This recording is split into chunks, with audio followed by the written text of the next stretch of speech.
What's up, everybody? I'm Jimmy King, and if you like this episode, comment, hit that like button, and if you want to see more, hit that subscribe button. Today on Carcass, we take simple and transform it into incredible. And this colorful masterpiece finally hits the short course it was made for. This is Carcass. When you want to build something different, you turn to these guys, Jeremy Wetman and Jimmy King. Jeremy was raised in Minnesota building street rods. He's a builder, fabricator, and welder.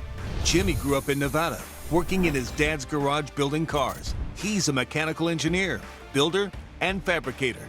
They take Left 4 Dead rides and transform them into one-of-a-kind builds. If you can dream it, they can build it. This is Carcass, a non-traditional speed shop. Let's take a look back and see how we transformed this Volkswagen Beetle and this Can-Am X3 into BajAwesome. We picked this bug up in Lewisburg, Tennessee, without a care in the world on what kind of shape it was in. Running or not, we were just looking for a decent body. As for our Can-Am, we picked it up in Kentucky with a little cosmetic damage, but that's nothing compared to what we did to it on our first test drive. We drove this puppy hard, sliding it through some corners, catching some air, and heck, we even rolled the thing over. When we were done having our fun, we got straight to work tearing out the bug's interior and cutting the unibody chassis to lift the shell clean off. We then started cutting into our relatively new Can-Am, making room for the bug body to slip right on top. Knowing how it fits, we were able to fabricate a killer roll cage that follows the contour of the bug body. Then we slapped a better sounding exhaust out back. We then followed that up with some window deletes, a roof rack, a whole mess of lights, and some custom louvers that gave this UTV bug combo its Baja Style look.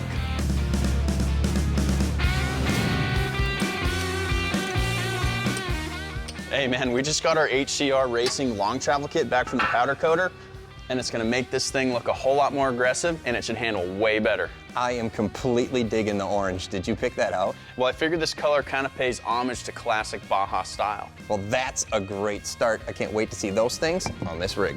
Our Can-Am is the XMR model, which has a stock track width of 64 inches. The HCR long travel kit will bump that out to 72 inches and hopefully keep us, well, me, from flipping this thing over again.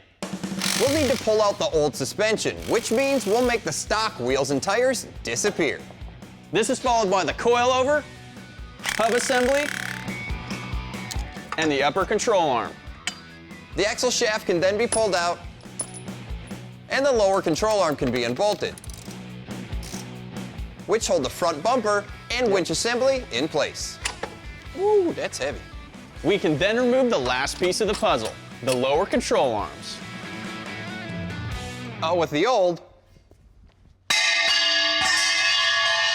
And in with the new. That thing looks cool. Our new HCR control arms go on in the same order, but in reverse. We'll start with the lower control arms. Then we'll install our stock bumper and winch. The upper control arms go on next, connecting the sway bar with some links from Summit Racing. Hey Jimmy, is this helping you hook up the sway bar? We'll slip in the axles after that. These didn't come with the kit, but our friends at Adrenaline Cycles were really excited about this build, so they offered to send us a set. With these lined up in the hub assembly, the lower control arm can be raised into position and snugged up. The upper control arm is secured in a similar fashion. The tie rods are next. We'll install these at a base measurement and come back and adjust the toe later. This long travel kit comes with a coilover relocation bracket, and it bolts into the original shock mount. With the brackets in place, we can drop in our original coilovers, connect them to the suspension, and snug everything down. We'll torque the axle nuts down to 184 pound-feet, then finish it off with a cotter pin. Now that the front long travel is installed, we can move on to the rear of the vehicle. The design of the suspension out back is different than what we're dealing with in the front. Instead of having an upper and lower control arm, we have a huge swing arm, and attached to that are 3 radius rods. That controls the wheel's movement as the suspension travels. Like the kit in the front, all we're keeping from the stock setup are the hub assemblies, sway bar, and the coilovers. That's right, we'll remove the huge swing arm and the axles. Then we'll disassemble the retaining plate out back that holds the radius rods in place. With all the stock components out of the way, it's time to get some of these new fancy parts installed. We'll bring in the new swing arm, which attaches to the stock location. Then the axles can be installed. This is where all the parts and pieces merge. The new radius rods from Summit Racing are set into place and secured with the retaining plate. The spindle assembly is slipped onto the axle and the 3 radius rods are added to the mix. We started with the bottom and top radius rods, securing them first, followed by lining up the center rod and snugging it up tight. The second to last item is the shock, which is relocated with the provided bracket and held in place with a couple bolts. Finally, we just have to add the provided sway bar linkage. Before we can see the new stance of our Baja Bug, we're going to do a quick brake upgrade with some SXR brake pads and precision rotors from EBC Brakes. These pads are specifically formulated for our side-by-side. They're resistant to mud, sand, and any trail abrasives that we can throw at it. The SXR pad and UTVX rotor are a direct replacement for our Can-Am. We'll slap the pads in the calipers and then just bolt everything back together. Then, we'll slap on a set of General Grabber X3s and finally see the new stance of BajAwesome. Coming up, our Baja Bug earns its name with a new paint job. Next on Carcass.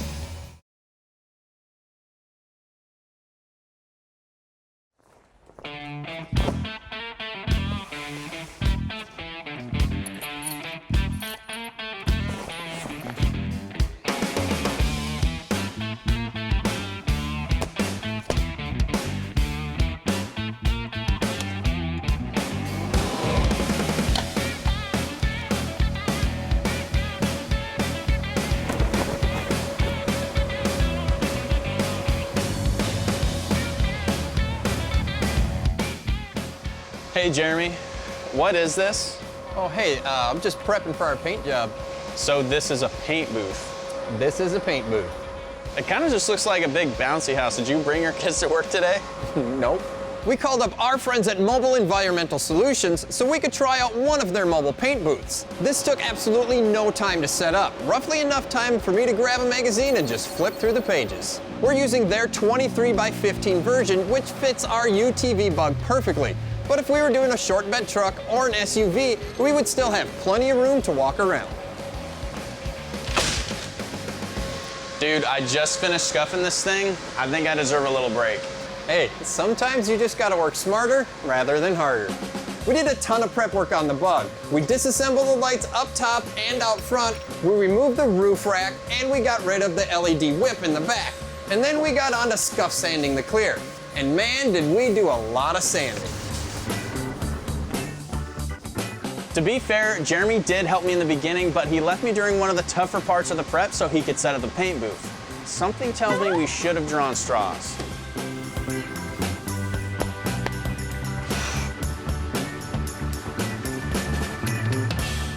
We have some special plans for the paint job of our UTV Bug. We're going 80s retro with the design. We picked out some bright and loud colors in a stripe pattern that will pair well with our Baja Style Bug. And Jeremy's gonna do the painting because I don't know how to paint, yet. The patented design for this booth allows for positive pressure. That is provided by the 2 industrial fans that not only inflate the booth, but provide the airflow. The positive pressure forces air and any particulates in the air through these 2 filters, which have a 99.3% capture capability, and that exceeds EPA requirements.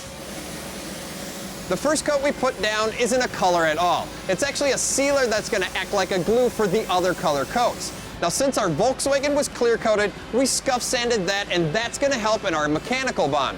And well, for the sealer, that's gonna provide a uniform coverage, and it's also gonna help with the chemical bond. All right, dude, I need a lesson in paint. What are you using for this paint job? All right, so you know we're gonna be painting BajAwesome in this like retro style 80s paint theme, right? So we're gonna be using 4 different colors to do that. We're gonna start with the milk white, Then we're gonna be moving on to what I consider to be my favorite color. That's a Gold Rush Metallic. Then we're gonna follow that up with a Huggin' Orange, and the last color we're gonna put down is a Blue Sky Metallic. But you don't just put the color into the paint gun, you have to mix it with a few things. How do you do that? Right, so you know that Summit Racing has a 2-stage base clear paint, and we're gonna be mixing that in a 2:1:1 ratio. So that's 2 parts of their color to 1 part of their reducer. Then we're gonna be adding 1 ounce of hardener per sprayable quart of their paint.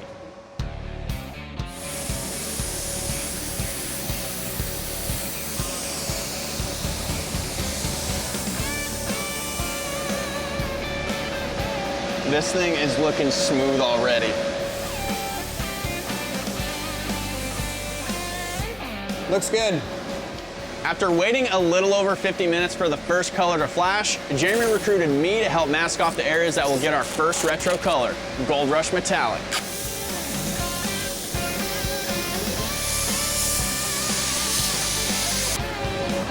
Dude, this thing is looking awesome. Right, you know, with the gold and the white already laid down, this thing is looking amazing. So what do you say I do a little bit of spraying? Ah, yeah, go grab your gear, let's lay down some color.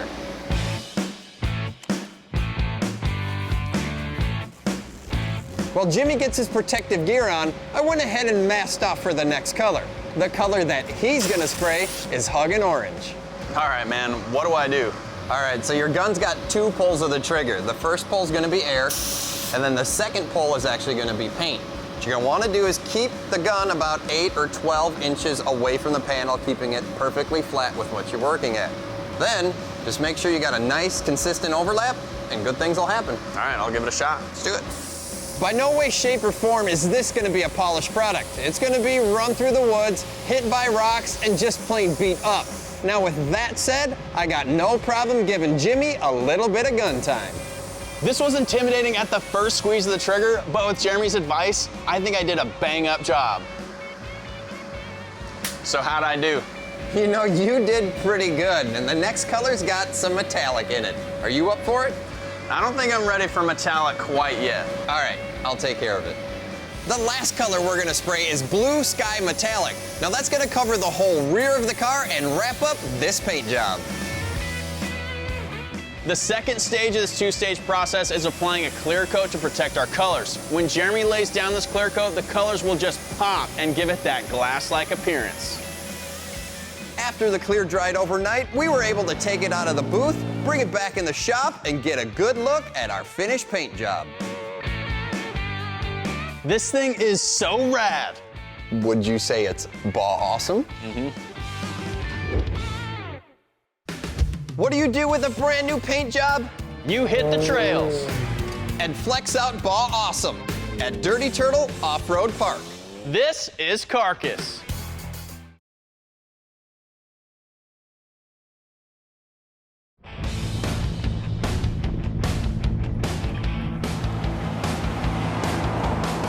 We're heading to Dirty Turtle in Bedford, Kentucky. They've got a UTV short course that'll blow your socks off. And believe me when I tell you, we're gonna thrash on our Baja bug. Hey, you ready to go? Are those chicharrones? Yes, they are. Yes, they are.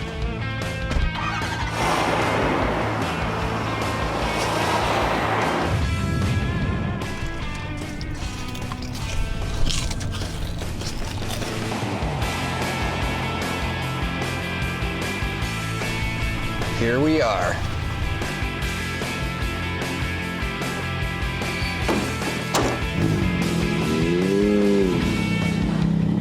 Now, Dirty Turtle has a whole lot more to offer than just a UTV short course. That's right. They gave us full access to 286 acres of prime off-road trails. Which means we can do pretty much whatever we want. So what do you say? We go flex this thing out. Let's do it.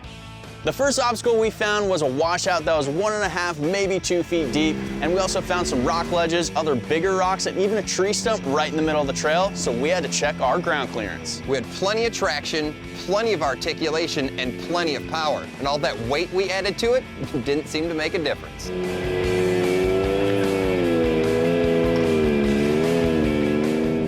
The next thing we're gonna do with BajAwesome is stretch its legs and run this thing down some trails. I gunned the pedal and the first thing we hit was a giant puddle, so BajAwesome got its first taste of turtle mud here at Dirty Turtle Offroad Park. We went up the hill and I couldn't really see over the hood, but once we hit the crest, I throttled out of it, squatted the suspension, and floored it to the next turn. After a few more hills and turns, we hit a straightaway and I could really feel the suspension soaking up all the rocks and bumps underneath us.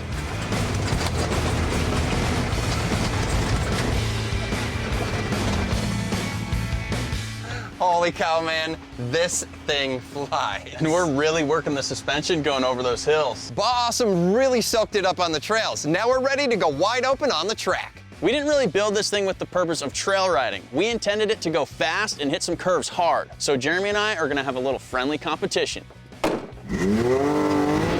To do that, we're gonna go lap for lap on this epic 1 mile short course. Okay, so we're gonna lay some simple ground rules down. We're gonna start here, we're gonna stop here, and whoever gets here the fastest, well, they're the winner. So who goes first? Well, let's rock, paper, and scissors it then. Okay. Okay, ready? Rock, paper. Hold on a second. Are you going rock, paper, scissors, shoot the weird way, or are we gonna do the normal way, rock, paper, scissors? No, it's not the weird way. It's rock, paper, scissors, and then shoot, so it's the fourth one. So you're just a little weird. No, I'm not weird, but Okay, let's do well, my let's way do it. anyways. Okay. You ready? All right. Rock, paper, scissors, shoot. Gotcha.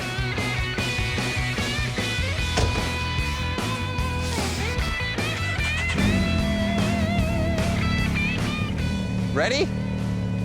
Set, go!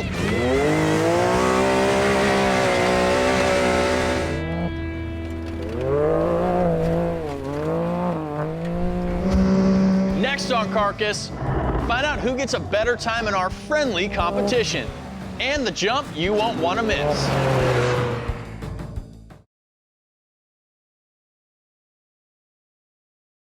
So we're gonna lay some simple ground rules down. We're gonna start here, we're gonna stop here, and whoever gets here the fastest, well, they're the winner. Ready? Set, go! I had a strong start in this friendly competition between Jeremy and I. Smashing the pedal to the floor, I hit the turn at roughly 30 miles an hour, and I made sure to gun it as I pulled out of the corner because I was excited to hit the tabletop for the first time.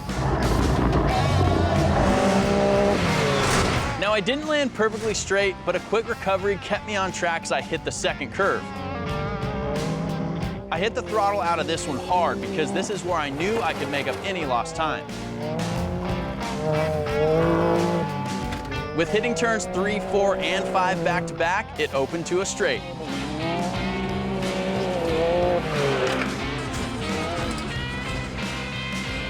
You can throttle it into turn 6, but a downhill approach leads you to turn 7 that requires some heavy braking, which was no problem for our EBC brakes, followed by a hill climb into turn 8, and from here you can pin the throttle all the way through the finish line.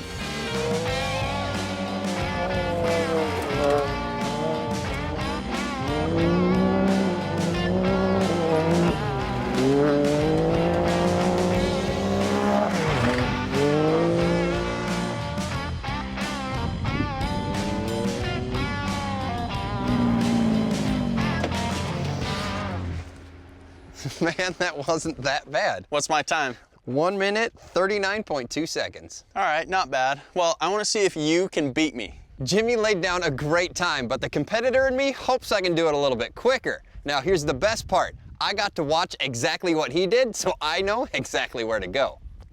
Ready, set, go! Right off the line, I gunned it because these General Grabber X3 tires grip the ground so well. That's one thing I picked up from Jimmy's run. Coming through the first turn, I felt confident that the tabletop wasn't going to be a problem. I rounded the second turn, gassing it. But this is where I realized that I wasn't doing quite as well as Jimmy did. Something about my line just didn't feel right. And it didn't feel like I was traveling through this part of the course as fast as Jimmy. As I rounded turn 5, I came to the straightaway that leads to the whoops. I was super excited to hit these things hard. Just watch the long travel suspension as it soaks up these large whoops. The bug body hardly moved, and from the driver's seat, I could hardly feel a thing. I made a mad dash for the finish line, rounding turn 8 as fast as I could, hitting the downhill straight, leading to the final turn before the checkered flag. I gunned it, hoping this little patch of time would help me catch up to Jimmy.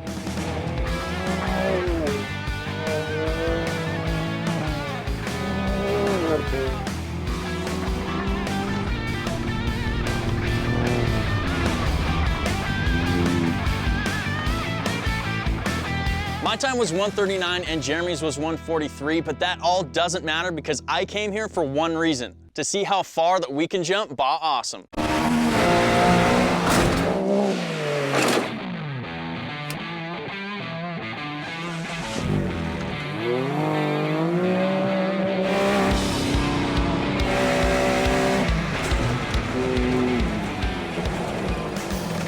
Are you ready for this? Give her the berries, man. Let's go. Now this tabletop is nothing new. Both Jeremy and I have jumped it once already in our timed runs, but this go around, we're gonna hit it at nearly 55 miles an hour.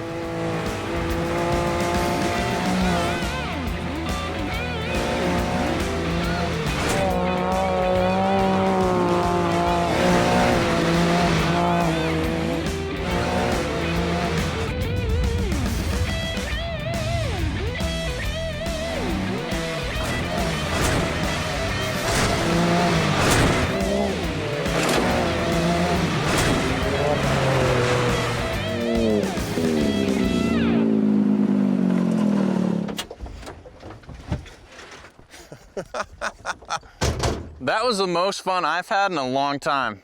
Yeah, it was, but you know what? This was a race and you won, so that means you gotta load up. That just means I get to drive it again.